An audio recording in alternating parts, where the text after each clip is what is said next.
How many people do you have in London right now?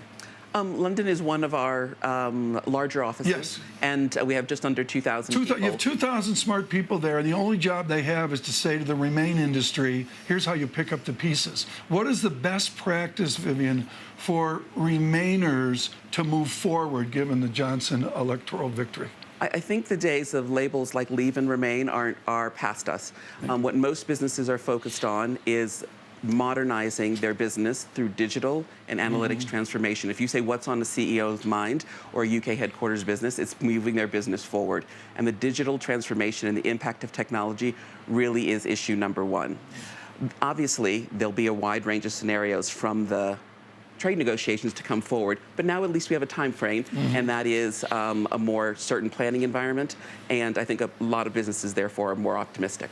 But Vivian, is it about chief executives wanting to grow, or is it because they fear of getting disrupted? I imagine, you know, the mental frame would be two different approaches. But both things are true within the business, and so you've got to figure out, how do I continue to drive the earnings, environmental, and multiple goals that we as a management team and board have to deliver, and at the same time modernize fast enough to deal with the competitive environment we're in relative to Asia, relative to alternatives. So both things are true. Because we have a strong government now in the UK with really quite a lot of power, as soon as we get an indication of what kind of trade deal they want, do you see really animal spirits picking up from UK chief executives? Do you know, I really do. I've been out with a lot of our members over the last couple of weeks. It's very interesting, the appetite now for getting back to the issues that really count. People comes up very strongly, so how we do reskill, you know, a whole workforce, frankly, over the next, you know, 1 year, 3 years, 10 years for the new world of work. And the conversation has gone right back to that. And we have seen investment continuing in productivity improvements in tech.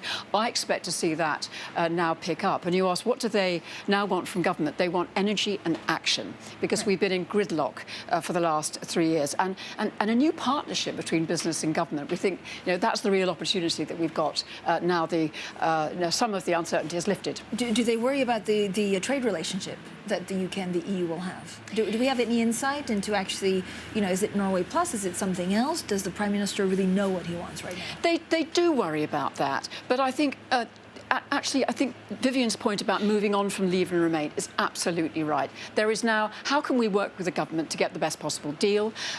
There is going to be a balance of divergence and alignment, how that is made to work in the right way. So yes, they are thinking about it, but it's amazing how much they are wanting to move on from it now and think about other issues. Prime Minister Johnson wants to sell to the North to retain and perpetuate his government. What's the best way to diffuse fiscal and government largesse into business investment to create and sustain jobs up north? What's the best way, the action plan for him to do that? I think really the two biggest drivers of investability in the north are skills and infrastructure. They are, and his commitment around schools. We have a very patchy schools environment, how we use FE colleges, making a really strong case for the north as a place to do business. We've seen a lot of businesses already interested in moving and investing.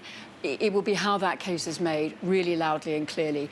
And you know, the fact that it was the first place he went after he won that election into the north was really powerful.